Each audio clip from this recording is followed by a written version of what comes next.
Hello students, very good morning all of you. हम अपने last lecture में discharge tube experiment किया था, है ना। हमने अपने एक्सपेरिमेंट में देखा था कि at very low pressure and high voltage potential difference कुछ इनविजिबल रेज प्रोड्यूस हुई। हमने उन इनविजिबल रेज को नाम दिया कैथोड रे। हमने उनको कैथोड रे नाम इसलिए दिया क्योंकि वो कैथोड से प्रोड्यूस हो रही थी। तो इसका मतलब हम क्या कह सकते हैं, the rays which are produced from cathode called cathode ray. Simple है ना। कैथोड हमने क्यों बोला उनको, क्योंकि वो कैथोड से प्रोड्यूस हो रही थी, इसलिए हमने उनको नाम दे दिया कैथोड रे। आज हम बात कर रहे हैं प्रॉपर्टीज ऑफ कैथोड रे, कि जो कैथोड रे जो प्रोड्यूस हुई उनकी प्रॉपर्टीज क्या क्या होंगी। ठीक है, इन प्रॉपर्टीज को स्टडी किया जे थॉमसन ने। ठीक है, तो अब यहां से आती है तो हमारी जो फर्स्ट प्रॉपर्टी है, फर्स्ट प्रॉपर्टी क्या कहता है, cathode raise travel in straight line.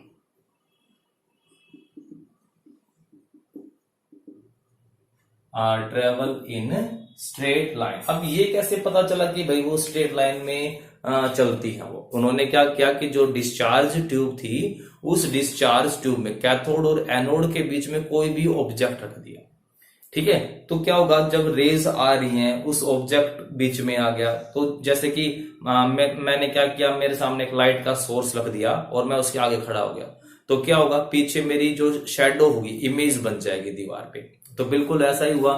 Raise आई और उस ऑब्जेक्ट को पार करते हुए क्या हुआ कि उस ऑब्जेक्ट की इमेज बन गई कहां पर, अपोजिट टू कैथोड। मतलब कि एनोड की साइड जो वॉल थी ना डिस्चार्ज ट्यूब, उसके ऊपर उसकी इमेज बनी। अब जो उस इमेज की खास बात क्या थी, वो जो इमेज आई वो इमेज क्या थी, एकदम शार्प इमेज थी। मतलब कि जो इमेज थी वो ऑब्जेक्ट के बिल्कुल उसके जैसे थी, ना उसे छोटी कह सकते हो ना उसे बड़ी कह सकते हो, बिल्कुल उसके जैसी। तो इसका मतलब क्या हुआ, ये तभी पॉसिबल हो सकता है जब जो रेज है वो बिल्कुल स्ट्रेट डायरेक्शन में आए। अगर वो ऊपर की तरफ से आएंगी तो भी मेरी इमेज ठीक नहीं बनेगी, अगर वो नीचे की तरफ से आ रही है तो भी ठीक नहीं बनेगी। ये सिर्फ ठीक बिल्कुल एग्जैक्ट कब बनेगी, जब वो बिल्कुल सीधी आए। तो इसीलिए कह रहा है कि जो कैथोड रेज होती है वो किस में चलती है, हमेशा स्ट्रेट लाइन में चलती है। सेकंड क्या कहता है, cathode raise, cathode rays consist of material particles। इसका मतलब क्या हुआ, that is the particles by which cathode rays formed, that is the particles by which cathode rays formed have mass and volume। हमने पढ़ा हुआ है, मैटर की definition है ना। तो क्या कहता है कि जो कैथोड रेज होंगी जिनसे मिलकर बनी हुई हैं, उन पार्टिकल का मास होता है। ठीक है, अब ये कैसे प्रूव किया, फिर से उन्होंने क्या किया, कैथोड और एनोड के बीच में बिल्कुल हल्का सा सब्सटेंस वहां पर रख दिया। अब वो ट्यूब तो बिल्कुल क्लोज है, मतलब बाहर से तो हवा आ ही नहीं सकती है, तो जो अंदर है उसी से सब कुछ होगा।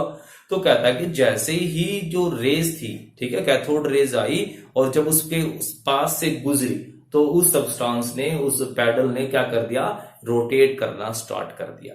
तो रोटेट तो तभी होगा ना जब उसके ऊपर कुछ फोर्स लगाया जाए, और फोर्स कब लगता है, जब मास होता है। तो इसका मतलब क्या हुआ कि वो जो रेज थी, उन रेज का कुछ ना कुछ मास था। इसका मतलब हम क्या कह सकते हैं कि वो पार्टिकल मटेरियल पार्टिकल्स थे, मैटर से मिलकर के बने हुए थे। ठीक है, नेक्स्ट आता है हमारे पास cathode rays are carrying negatively charged particle.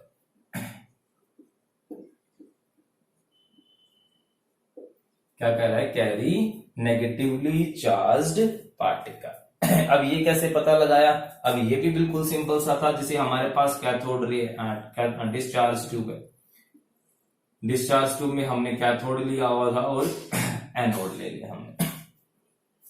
ठीक है, ये नेगेटिव मतलब कैथोड हो गई, ये दिए positive.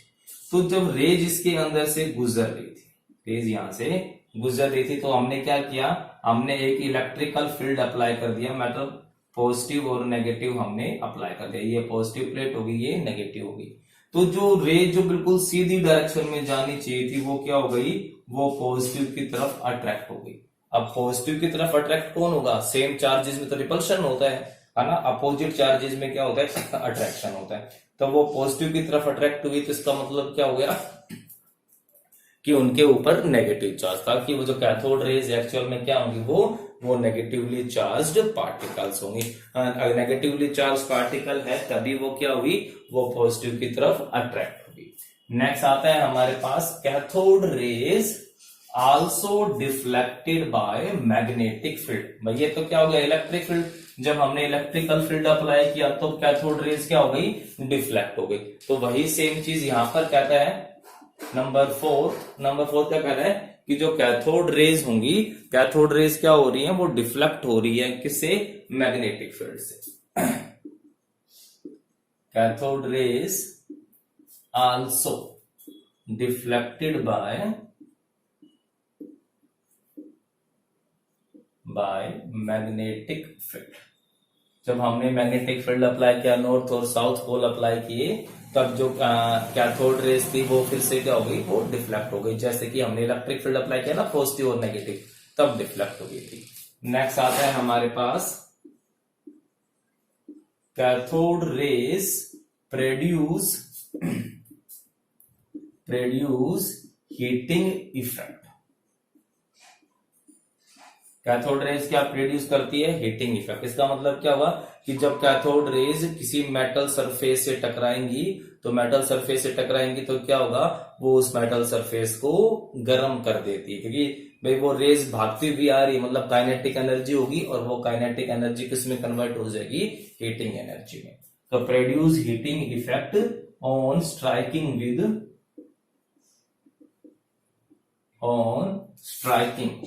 With a hard surface. जब वो किसी हार्ड सरफेस से टकराती हैं तो क्या प्रोड्यूस कर देंगी, वो हीटिंग इफेक्ट प्रोड्यूस करेंगी। नेक्स्ट आता है कैथोड रेज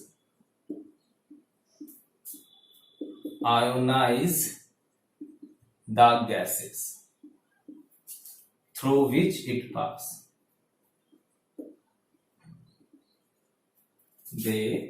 मतलब जहां से वो गुजरेंगी, ठीक है, उनकी गैसेस को क्या कर देंगी, वो आयोनाइज कर देंगी। मतलब कि जैसे कैथोड रे किसी एटम से टकराएगा तो उनके अंदर से वो इलेक्ट्रॉन को रिमूव कर देती हैं, उनको आयंस में कन्वर्ट कर देती हैं।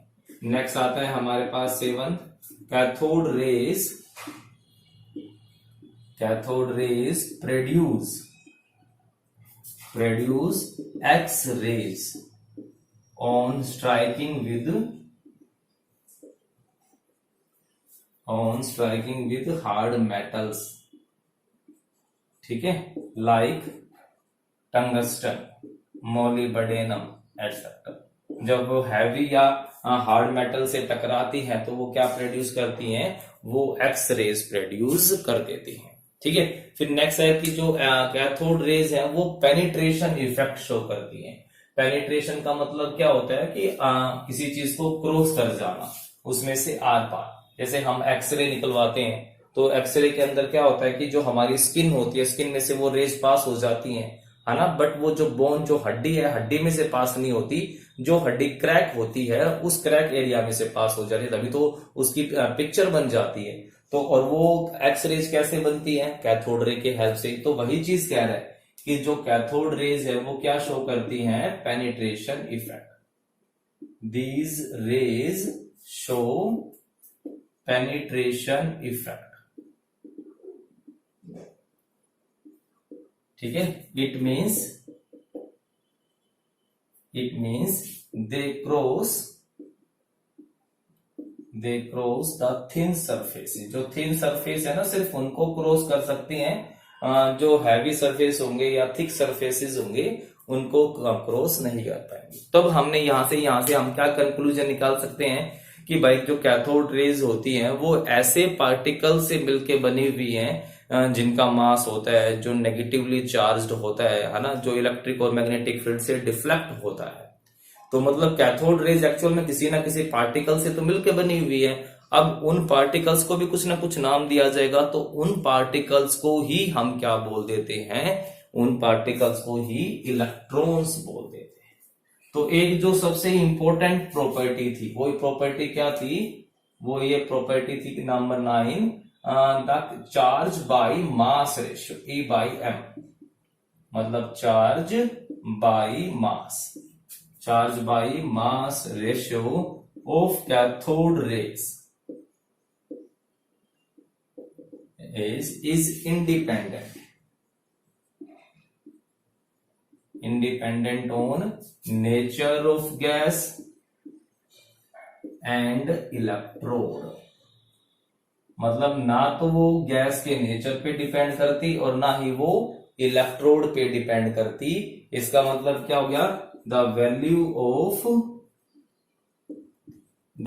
Of E by M ratio is constant. इसका मतलब आप कोई भी गैस लो, कोई भी इलेक्ट्रोड लो, हमेशा जो कैथोड रे बनेगी उनका चार्ज भी कांस्टेंट है और उसका मास भी कांस्टेंट है। मतलब कि जो कैथोड रे के अंदर जो पार्टिकल है वो क्या है, वो कांस्टेंट है। चाहे हाइड्रोजन गैस लूं, चाहे ऑक्सीजन गैस लूं, हमेशा सेम पार्टिकल्स ही निकल करके आएंगे, हमेशा सेम पार्टिकल्स ही निकल करके आते हैं। तो इसका मतलब क्या हुआ, इससे हम क्या कह सकते हैं कि जो cathode the particles by which cathode ray form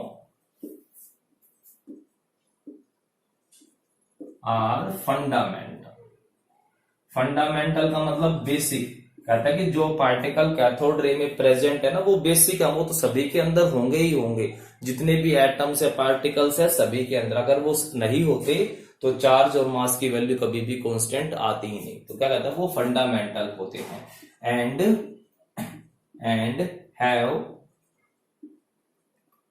have some mass and charge. These particles are called, और इन्हीं पार्टिकल्स को हमने क्या नाम दिया गया, आर कॉल्ड इलेक्ट्रॉन्स। इन्हीं पार्टिकल्स को क्या बोलते हैं, इलेक्ट्रॉन। और एक्चुअल में ये नाम दिया किसने था, जॉन स्टोने। ये नाम था जिसने इलेक्ट्रॉन का नाम दिया। और ये प्रॉपर्टी सारी स्टडी किसने की थी, जे थॉमसन ने। तो ये सारी प्रॉपर्टीज आप अच्छे से पढ़ोगे, इनको याद भी करोगे।